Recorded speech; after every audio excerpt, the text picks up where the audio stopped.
week out, we try as much as possible to bring valuable insights into the world of investments, not just real estate. As I often say that real estate does not have a unique strategy to investing in it. It's regardless of how it's painted. The foundation of the foundational principle of investing applies in every investment vehicle, be it stocks, be it money market vehicles, be it you buying businesses, buying real estate, it's the same. And today, maybe I'll even touch into some of these things and we'll see the true reality behind all these, should I say, vices in the investment world. My name is Adesina.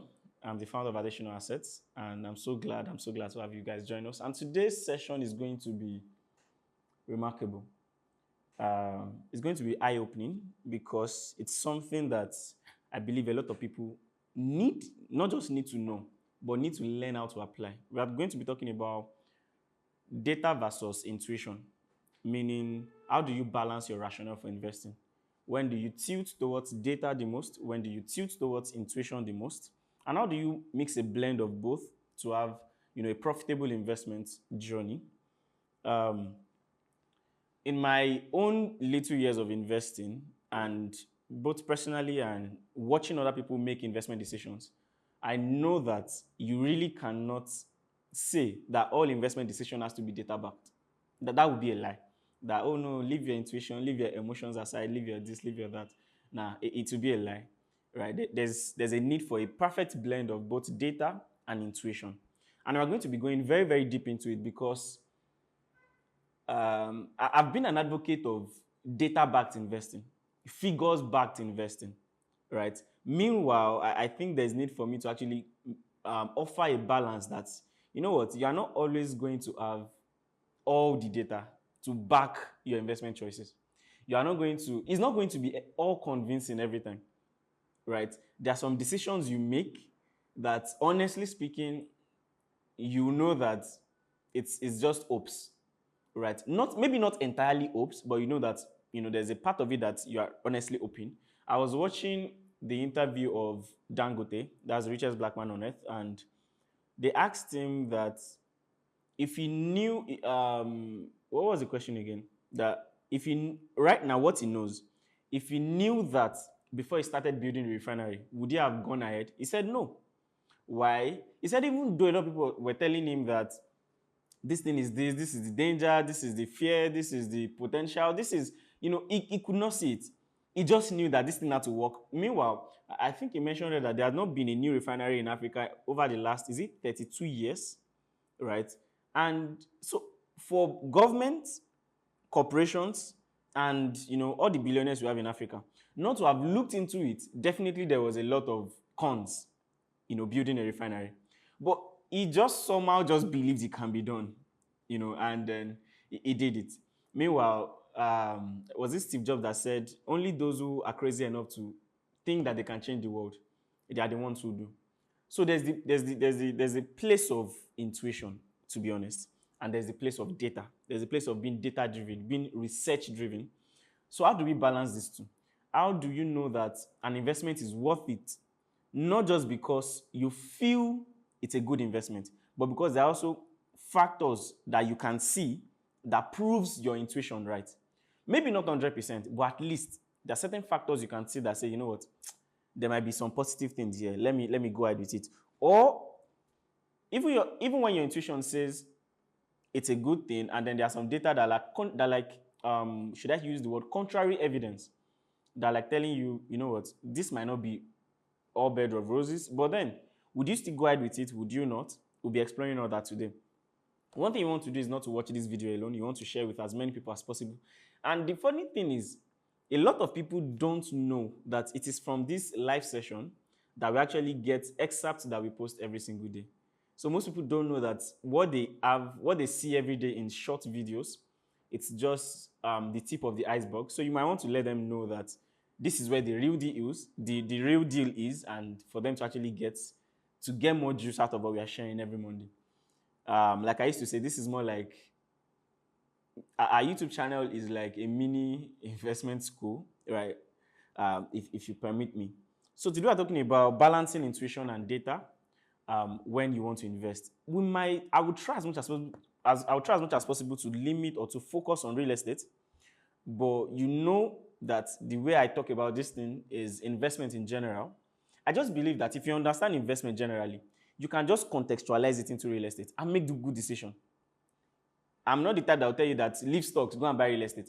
I posted something recently on my WhatsApp, and I think it's a good time to share it. I said the same people who are telling you that real estate is better than stocks are excited for the tokenization of real estate. That means they never knew what they were talking about in the first place, because tokenization of real estate is the same thing as stocks. So if you were saying stocks is a bad thing, that people should do real estate, now they are tokenizing real estate, meaning they're actually shopping stocks of real estate. The same thing like real estate investment trust is also stocks of real estate. Because what is stocks in the first place? It is a piece of ownership of a business. You see, most people that talks about stocks, they don't even have any stocks in their collection. Because stocks is just you owning a piece of businesses, and every real estate is a business. So why would you say that don't own this business because you want to own this type of business? And like I used to say, nothing in itself can make you rich. It is what you know to do with it. So there are a lot of successful food businesses, the same way there are a lot of failed food businesses. In fact, real estate, there are a lot of bad real estate deals. Right? And I gave an example here a few months ago about Grant Cardone. I believe is the most vocal about his real estate acquisition. That's why I'm using him, because he's the biggest real estate investor. He's about 60-something years. So I think he has been doing real estate for the past 20-something years. And in his collection right now, he has about 30-something real estate. What does that tell you? He buys an average of 1-2 properties in a year. That means after checking out a lot of deals in a whole year, he only buys 1 or 2. What does that tell you? Majority of the real estate in the market is a bad deal. That's the truth. In fact, Warren Buffett put it like this, that while it is easy to find undervalued businesses to buy, it is very hard to find undervalued real estate. In fact, what is most common is finding overpriced real estate, overvalued real estate, which is why he says most of the acclaimed real estate investors, that most of them are not making money, right? In fact, one of my earliest mentors in, in real estate, Chris Cron, he says something that you become a millionaire with real estate, you become a billionaire with businesses. Meaning at some point, you will realize that actually the real money is in only businesses. In other words, in stocks. I know this might sound unconventional for someone who is into real estate to tell you all these things, but this is just the fact, right? When it comes to investing, you must be able to, you must learn to be curious. Ask questions. One of the questions you should ask is, why will someone buy a land this year, tell you to buy the same land this year, and hold for the next 10 years? Meanwhile, the person is buying the land this year and reselling it this year. Doesn't that beg for the question? Right. So today we're going to be talking about how do you really balance your rationale for knowing that this is a good deal or this is a bad deal. So you might want to share this video with as many people as possible. Let's get right into it. What's intuition? Your gut feelings. Right. I feel like this is a good thing. I wouldn't like to meddle into a relationship, but I think it will give me the perfect way to express what gut feeling is. Have you ever asked someone a question like, how do you know that guy is the one? How do you know she's the one? What made you decide that you want to marry this person? And they'll tell you, I just knew. I just knew. I think I've seen it in a lot of movies. I've heard people, and I've heard a lot of people say it also, that I just knew it. You just knew it deep down. By the way, you can know deep down and still end up in, let's just clear that. So, but people knew deep down and had successful marriages. And it begs the question, what exactly is intuition? Intuition is just basically your subconscious making decisions for you. Now, where is your subconscious mind getting rationale for making decisions for you? From your experiences, from the things you've seen, the things you've heard, from the backlogs of your emotions. So even your subconscious mind, even the things you call intuition, is giving you recommendation based on data. I really hope you get this. Intuition is not lack of data. It is a different kind of data. Because, for you to learn consciously, you are actively involved in the process. But when your subconscious mind is learning, you are not active in the process. There's a particular thing I used to say that the red car theory, that if you woke up this morning and someone told you by 6 p.m. today, you tell me the number of red cars you've seen today and I'll give you a million naira. You would discover that every single day, you will be shocked at the number of red cars you see every single day. But if by 6 p.m. today, someone just walked up to you randomly and just asked you, how many red cars have you seen today? You probably would not know. Why? Because you were not active in the process. But guess what? Even though you might still, if you actually take your time to probably sit down and observe, you'll discover that you probably see 1 or 2 red cars. Even though you were not active in learning, in looking out for the red cars, some part of your mind, I think it's the right part of your mind, that's the creative part of your brain, is taking in some information. If you hear, maybe there's some people you just meet, and then maybe you met one or twice, you met them one time, 2 times, and you just have a certain feeling about them. It could be probably you've heard the person engage another person in conversation, you've heard something about the person before you came, or maybe the person looked like someone you've had interactions with in time past, but just know that your intuition is also working from data. So it's not just some random suggestion.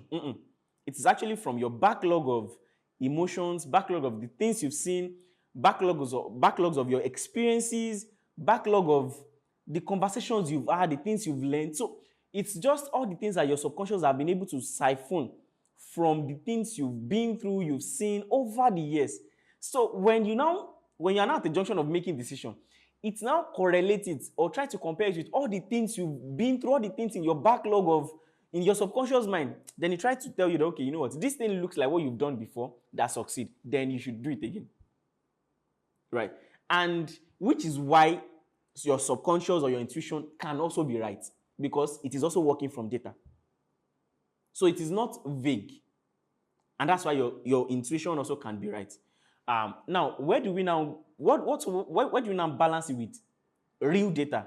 Now, that's now your conscious research, your conscious data.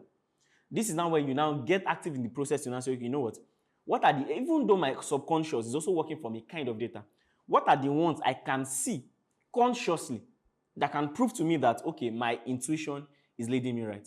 Because the truth is, many people think your intuition will only always lead you to be excited about something. If you are a fearful person, your intuition would always tell you not to get into any investment. If you are a greedy person, your intuition will always tell you to get into an investment. So it could be on the 2 sides. And you now being conscious enough, right? You now presenting conscious facts. You embarking on a conscious research is now where you now balance, whether your fear to meet in the middle or your greed to meet in the middle. And this will help you make a lot better investment decisions. Right? Having laid that foundation, let's go a little deeper. I think I've talked about how the brain works, right?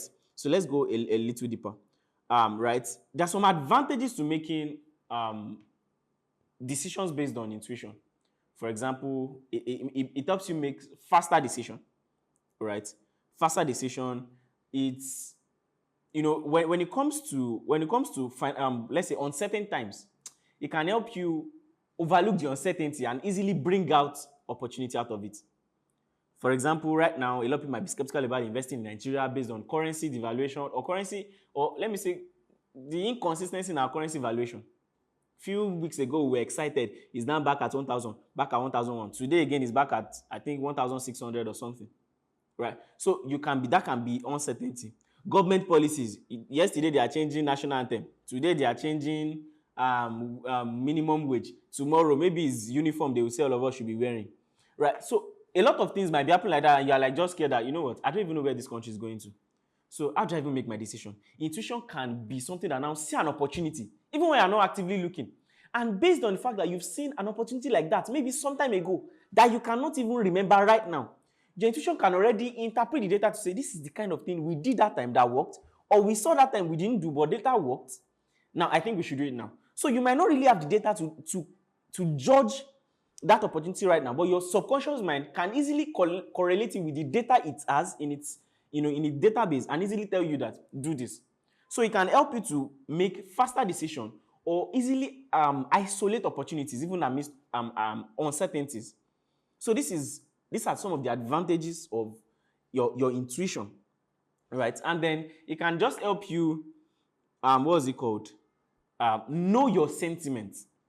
Intuition is not a bad thing, and it's not always a good thing. But we all need to pay attention to our intuition. For example, someone like me, I know, I'm very aware. When it comes to matters of investment opportunities, I'm very optimistic. When it comes to matter of people, I'm very pessimistic. So for example, you can tell me an idea.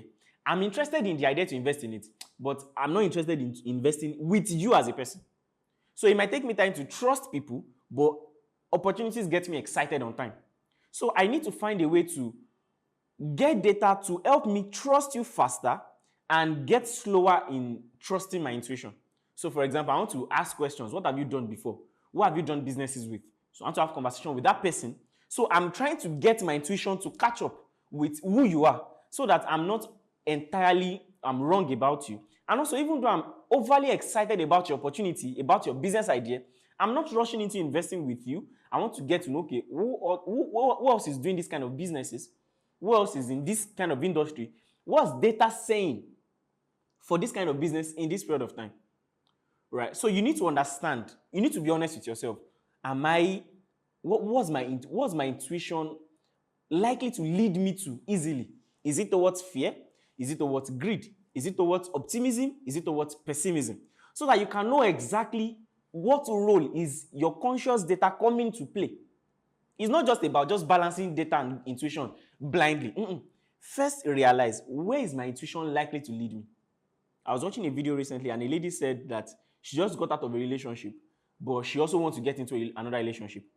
And she said not because she likes the guy like that, not because, in fact, what she just summarized by saying that it just feels weird not to have someone, not to be in a relationship. Already, you can know that decision is not entirely right. Does that mean the guy might not be a right person?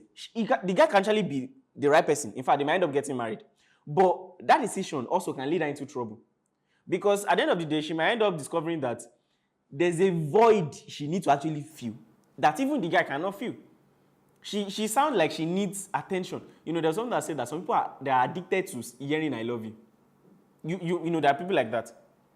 That they just like the sound of "I love you, I love you," and it might not be healthy. Growing up, I'm not sure my parents hugged me. I'm not sure it's a thing like you hug your mom. Even when I started doing my A levels and my mom came to visit me and she was going, as I waved her bye-bye, I was still doing, I said I was okay. But immediately I locked the gate of the hostel, I actually busted into tears. But I could not show her that I missed her. I just cried privately, and then, in fact, I could not even cry in front of the guys in the hostel because they were looking at me like, who is this guy? So I had to hide everything, right? I can remember on my mom's birthday, I can't really tell her I love you. I'll just send prayers. God bless you, God increase you, God does this, God does that. But deep down, I love her. But it's just not, my thing. And that's why even in relating with people, I might not be overly expressive. If I see an idea, a business idea, a brand new launch, if you see the way I talk about it, probably I might not even talk about my wife like that. Maybe I might. So what am I trying to say? You must know where your intuition is likely to gear you towards. I will be very pessimistic about investing with someone, but I'll be very optimistic about investing in an idea. So I need to find a way to balance those extremes. Some people, they are people person. Even if an idea is dumb, the fact that they like people, they will just, you have a business, I trust you, I like you, you're my church member, take my money.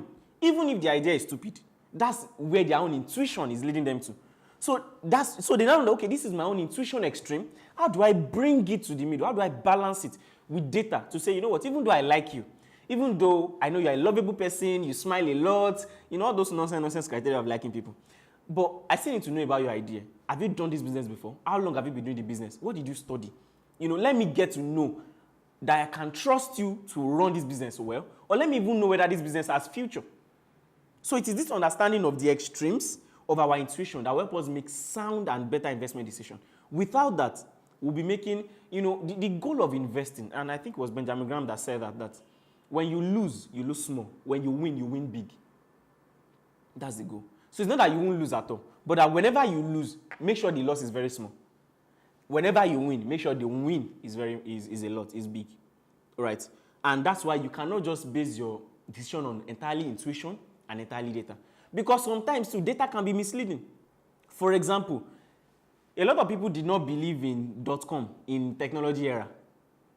All these are tech now that a lot of people are getting into by the I don't think I want to say that. Some things you just have to find the right time to say it. When, for example, was Warren Buffett, they were interviewing, and he said that what was his regret over the years, and he said he regrets less the bad investment decisions he made, but he regrets more the great businesses he didn't buy because of maybe fear. Even when they had money to buy it, he said he had opportunity to buy Amazon, he didn't. And now one thing we did not know, that when these companies were coming out, okay, I think I've said it before, that in the early 90s, there was nothing like $1 billion. So the highest they believed the company could even grow to was $1 million. And Apple, Amazon, they were not even businesses that were looking like they were likely to happen. But look at them today. Facebook didn't make money for 7 years. So people kept pumping money into it. They looked like fools. So what data could show that, even personal computer, there was no present evidence that showed that people wanted to have phone with no keypad.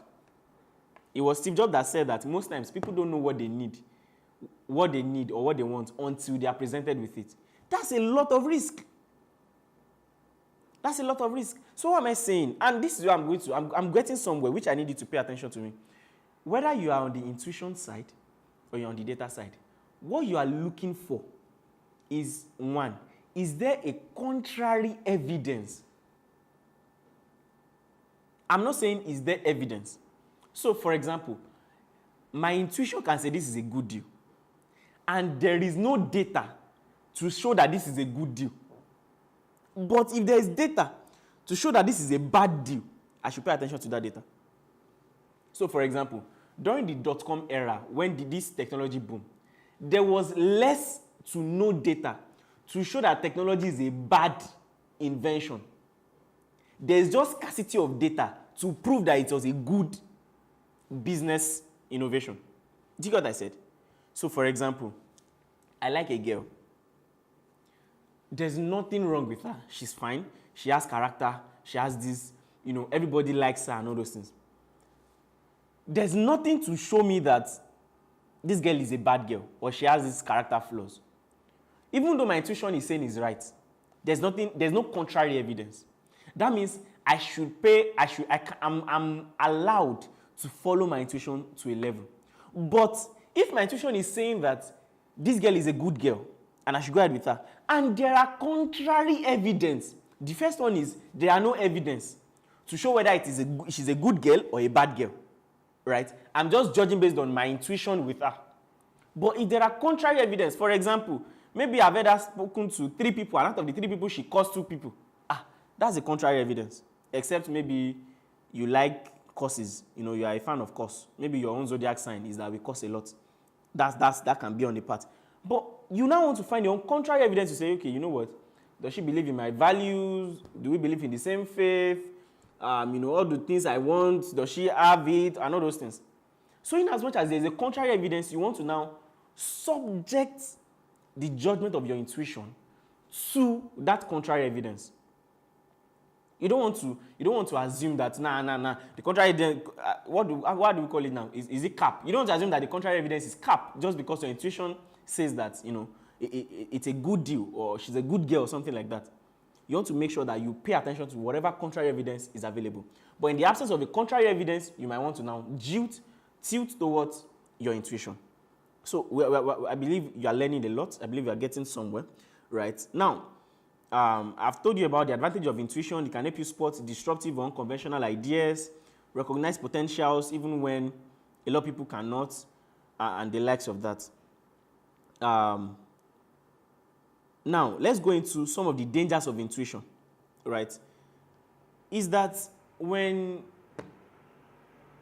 you have complex data or complex stuffs around, what's it called, that align with your intuition, it might make you confused.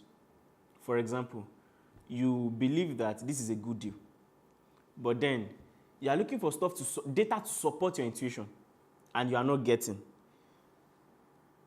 Then it might, how do I put it now? You might be looking for, now this is where I'm going. Instead of you looking for both the pros and cons of what your intuition is suggesting, you might be prone to just looking for something to support your intuition alone. So for example, have you seen people that they like a guy? They don't want you to see anything. They don't want to hear any observation of you about the guy. All they want to hear is that the guy is good, the guy is nice, the guy, even when you tell them, boy, he smokes, so they want to hear, nah, everybody smokes. What are you saying? What are you talking about? This guy, I've seen his temper, he's not good. Come on, I was the one who made him angry. They don't want to hear any contrary thing, except on what their intuition is telling them. That's the danger. That's the danger. You want to be open. You want to be open at least to compare the contrary evidence, with your intuition. Also, and that can also come from your overconfidence in your intuition. Know that your intuition can be wrong. I think that's a good way to put it. Know that your intuition can be wrong. The same way data can be wrong, your intuition can be wrong. Right? Your intuition can be wrong. I was watching a funny video recently, and I think the question was that, what was the question again? I can't remember. Okay, I think they said Africans have that Europe, I think they said Africans have better food or something like that. I think it was about food. She now said it's a lie, that Europe has better food than Africa. So the guy was not like, but data has proven it. I'm not sure if it's Africa. I'm actually not sure now. But let's just use Africa. Then let's say the lady now said, I don't believe that research is people's opinion. It's just that the prevalent opinion of people. So they now asked her that, okay, you that believe that Europe has better food collection, what do you think is a food in Europe that people should try? Then she now spoiled it and said popcorn. You can already know that, who is this? She's just looking for anything. She doesn't even have anything to prove that our intuition is right. She just she's just overly confident that nobody can have a better class of food than Europe. And at the end of the day, she now said popcorn. Come on, popcorn. How do you compare popcorn to pounded yam and egusi soup? That's on a lighter note, though. By the way, I'm scared of Igbo food. The last time I went to try afang, I wanted to die. It's not like afang is bad. Please don't come for me. I'm just saying my mind. I think Ijebu people also have one food like that they will blend yam and use it to fry akara. If you want to eat akara, use beans. What's your own with yam? Turning yam to akara. People just like nonsense. That's why people start doing potato poundo. All right, let's get back into our data. All right. Intuition can be difficult to justify or explain. That's another problem. Imagine you want to collect 100 million naira from me, and all you want to tell me is that I can feel it. It's a good idea. And if you can feel it, be feeling it alone. Me, I'm not feeling it. You see, it can be difficult to justify because it's your subconscious. You might not even have, even though I said your subconscious mind is working from some data it has, but the data is not present to your conscious mind, so it's not available to you. So you might need to, for you to now present it to maybe like co-investors, for your stakeholders, you might need to now find data to back your intuition. And that's where balance comes in. So even though maybe you like, I've always said is that don't invest with me. On it. I was telling one of our investment associates this morning that one of the dangers or one of the ways the investment world or the financial world has been compromised is when real ownership of assets has been replaced with funds. The concept of funds. So now you don't have to invest in real estate directly. You don't have to own real estate outrightly. You just have to invest in real estate investment trust. Like just like buying a share of a collection of real estate, which is what tokenization is coming to do. And like I said, one thing you should know is that all those funds, they were raised primarily for the fund's owner. How do I put it now? That I will not confuse you guys. I want to buy 1,000 units of real estate. I know I don't have the money. But I also know that if I say I should divide it into units, most people can have the money. So how can I say that I'm going to buy it and we are going to also make money from it? Let me make a fund of $1 billion. Bring your 1,000, bring your 2,000, bring your 1,000, bring your out of the profit, I will now carry all our money, go and buy property. Out of the money I now make, I will now distribute a token of the profit margin to you. So if you feel like, at least I made money out of my money, you only help me finance my own project, regardless of how you see it. When you put money in treasury bills, what are you doing? You are borrowing government the money. Whatever thing the government used the money to do, did they bring out how much the thing yielded for them? No. They just gave you a percentage they want to offer you. If you put money into let's say, whatever. Which is why, what's it called? I'm not against stocks, right? By the way, like the way, what's it called? Warren Buffett put it, he said, I don't pick stocks, I buy businesses. And I believe if everybody thinks like that, I think we'll make wiser investment decisions. Also, I don't buy real estate. I buy projects.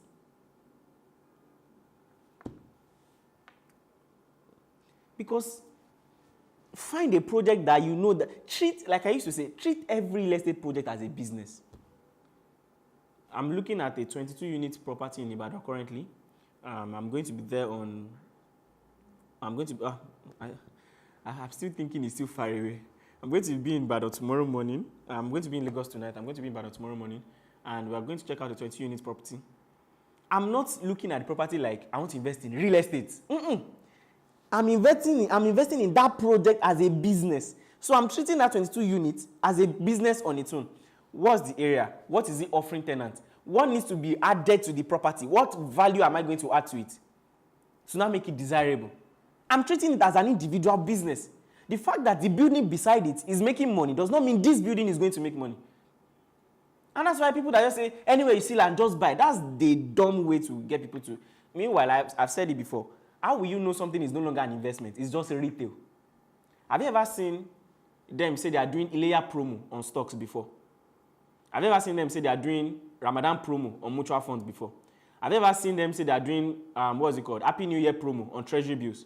How come you are calling a real estate investment and you are doing Ileya promo on it? It's just say you are doing retailing, you are just buying and selling. Stop. And this is my problem with what we call real estate. Sell it as a project, as a product. Don't sell it as an investment. I won't have any problem with you. But calling it an investment and doing discounts every week in, week out, doing promo, buy one, get one free, buy one, get relay RAM, buy one. Why you? That's not an investment anymore. If I want to buy it, the same way, we hope you know some gold appreciate in value. That means they're an investment. Luxury cars, there's some luxury cars people buy an investment. It's called investment vehicle. So that means you can easily categorize it as one, this in the same class. Right? But if you're calling something an investment is a sacred word.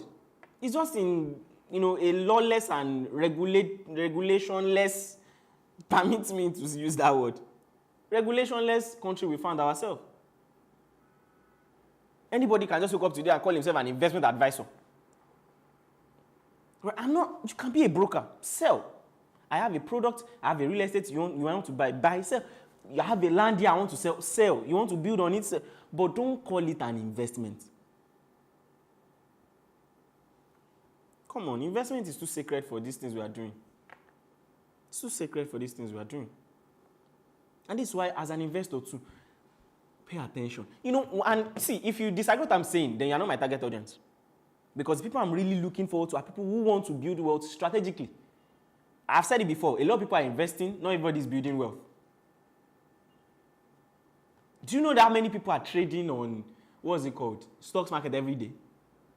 How many people are billionaires? How many people are, come on now. how you will know is Google how many millionaires we have in the world, how many billionaires we have in the world. Then you know, you will see the population. Then you see how many people are investors, how many people are really, really investing to create wealth. So when I share something and some people come, I just laugh. I'm not saying you should not come here. Continue.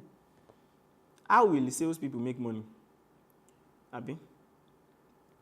Now, let's go further. Let's go further. We are almost there. How do we now balance intuition with gut feelings? Number one, and this is like the most important thing. Have an investment decision framework. I was just still discussing with some of our investment associates this morning that on every deal we are looking for, this is the minimum number of units we are looking for. This is the maximum percentage of the value of the deal that we are willing to spend to bring, to add value to that property, to bring it up to par. And this is our, what we call the value added margin. So there's a specific rationale, there's a framework on every investment deal we are looking into. It's not just any deal. Okay, what do I, let me, any, Have what you are looking for. Have your framework of every investment decisions you are making. That's where to start from. That's where to start from. And it all even starts from you having a goal. I said something about capital building the last time. I said, when you have little capital, you are at the mercy of the offers in the market. But when you have your capital, you are the one looking for the offers. Excuse me. You are the one making the offers.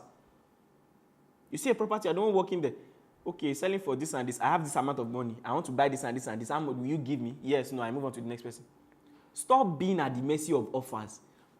Build capital so that you can make your own offer. And that starts from you having a goal and a clear-cut investment decision framework. Investment decision process. That's where it starts from. Right? That's where it starts from. Test your intuition. Or review the track record of your intuition. Your intuition has led you into different guys. Out of five guys you've dated, 3 of them is to beat you, 2 of them are cheating. Your intuition is dumb, is nonsense. So your intuition has led you into like 5 businesses. All of them you lost money. Or 4 of them you lost money. Do you need also tell you that your village people are on your matter? No. Test the track record of your intuition. No, man. My subconscious mind no get sense. Let me not follow it this time. Let me find data. It is insanity to keep doing the same thing and expecting a different result. It's insanity. So test the track record of your intuition. Yeah? And encourage or be open to constructive debates. Speak to people that you know better. This is what I'm feeling. This is the idea I have.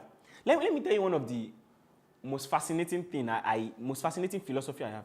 I believe, and I recently saw it somewhere else, and I love this so much, that every child, you go to school, you get certificates, you get a degree and all those things.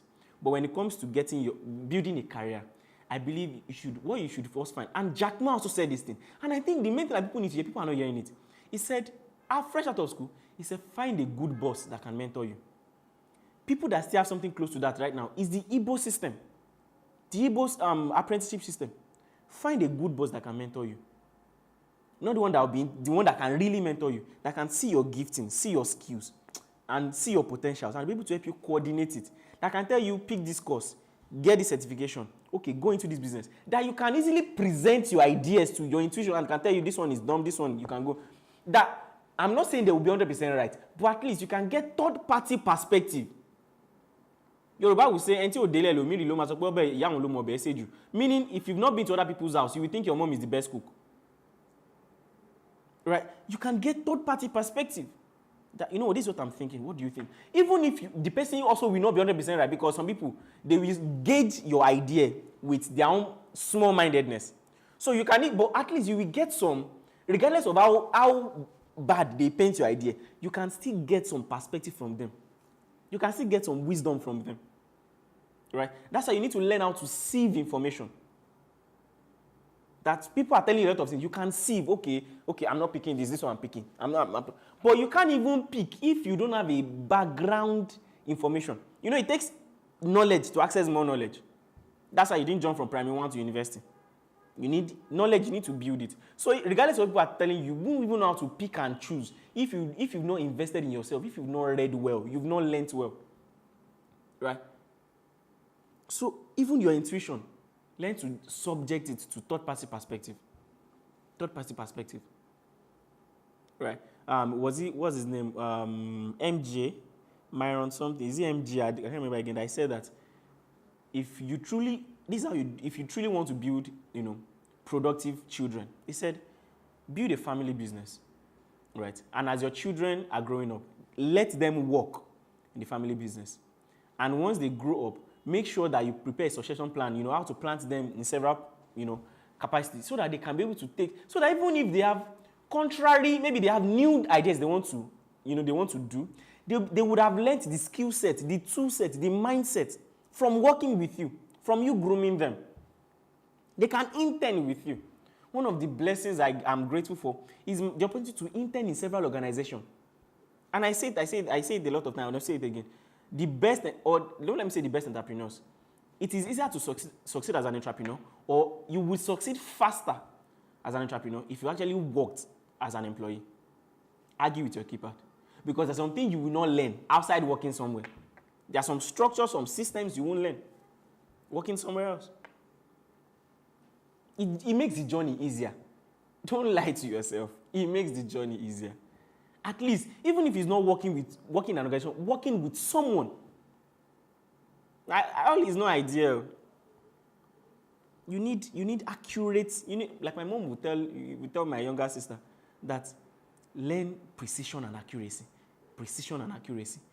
Let's stop encouraging this trial and error. Just start anyhow and try. One day, persistence, consistency. Why struggle for years when you can learn well and apply precision and accuracy? It doesn't mean you will not fail, but at least the failure is minimal. It's minimal. So learn to present your intuition to third-party perspective, and keep your emotions in check. There's some things I would have loved to say, like confirmation bias.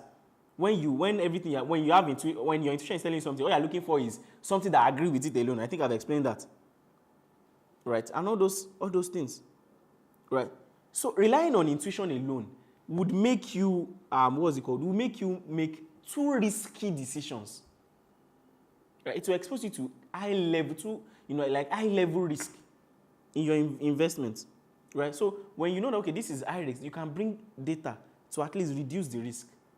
Maybe data is not saying that you should not invest, but data is saying that don't put all your capital at once. Or third party saying, okay, I know this is a good deal, but can you start with this amount of money? You are reducing the risk. You're reducing the risk. Right? You're reducing the risk. Also, you want to consider various factors. Not just stop this overconfidence. In fact, let me wrap up with this. This is how I'll wrap up. Benjamin Graham said something. He said, you are in control to the degree at which you know you are not in control. I'll say that again. You are in control to the degree at which you know that you are not in control. If you own businesses, you are not on the board. You are not the employee. You are not the CEO. You are not the logistics firm. A lot of things can go wrong. You are not in control. So what you can do to be in control is to know that, okay, no, I'm not in control. So I will pay attention to study the management. I will pay attention to study their track record over the years. I will pay attention to study how often they pay dividends. That is you putting yourself in control. Why? Because you know you are not going to be in control once you give them the money. You want to invest with Adesina? Okay, I'm not going to be in control. I'm not going to be the one to know if they are going to develop, if they are going to buy. I don't know whether the founder will collect money now and run to Dubai. So I'm going to check. I'm going to have conversation with their team. I'm going to check their track record. I'm going to see who has he worked with. All these things together. You are in control to the degree at which you are not in control. To the degree at which you know you are not in control. So if your intuition is telling you you are 100% correct, go for it. Remind yourself, I am in control to the degree at which I know I am not in control. So let me subject to some research. Let me subject to third-party perspective. Let me subject to new information. Let me subject to see if there's contrary evidence. And if there's none, then you can now balance it with all these other factors and mitigate your risk and make sound and better investment decisions. This will wrap up today's edition of Real Estate for True Investors. I believe you've learned something. I am too sure you've learned a lot of things from today's session. So 2 things. If you're interested in investing with us, we have a project currently in Abuja. It's 25-unit property, and you can own one of the units with us at the current rate. What we do is that you are going to be buying at, we don't, like I said, we don't sell to customers. We are bringing together investors. So right now, maybe you are buying at, what's it called? You are going to be investing. It's just like we have a value for the 25 units. So we are dividing into that 25 units per the value of the value per unit. And that's where you are buying from. Upon completion, the value goes up. You can decide to sell or put it up for rent and be getting dividends, that's rental units, every single year. 35 units you can spread for 12 months. That's like dollar cost averaging.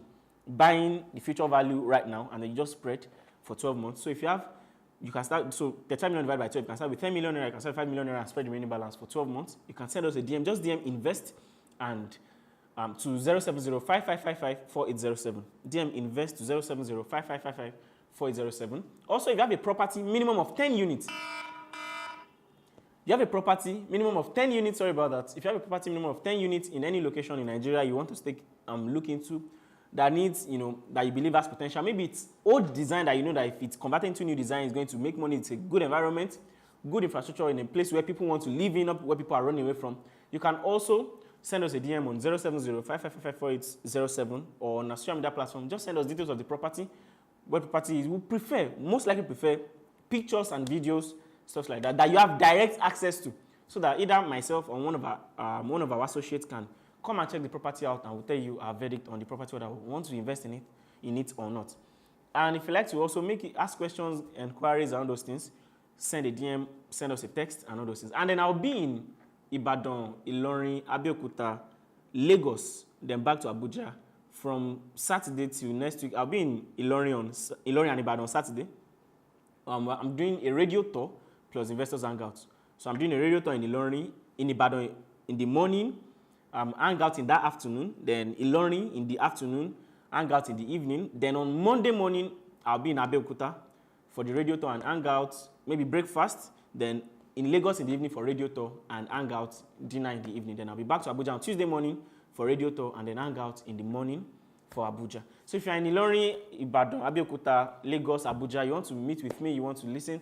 So the radio stations will be rolled out before Friday. Then the venue for the hangout will also be rolled out before Friday, so you want to watch our social media pages, you want to stay updated with us so that you can get to connect with me and see the opportunities we have and what we can do together.